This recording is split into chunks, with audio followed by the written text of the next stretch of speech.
अफ्रीकी मुल्क तंजानिया में मुस्लिम खातून सियासतदान सामिया हसन ने मुल्क की तारीख की पहली मुसलमान खातून की हैसियत से सदारती हल्फ उठाने का एजाज़ हासिल कर लिया।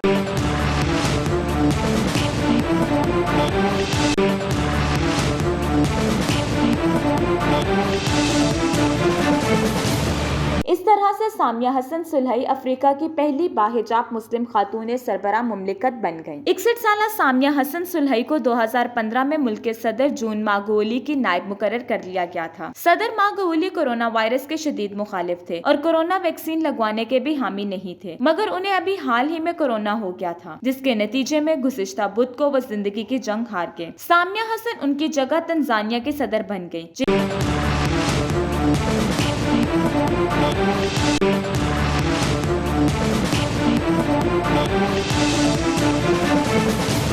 इन्हें हल्फ उठाते वक्त 21 तोपों की सलामी भी दी गई, जबकि उन्हें गार्ड ऑफ ऑनर भी पेश किया गया। जुम्मे को सामिया हसन ने उस वक्त मगरबी मीडिया की तवज्जो मबजूल कर ली जब सदारती ओहदा उठाते हुए उन्होंने दाएं हाथ में कुरान करीम का नुस्खा उठा लिया।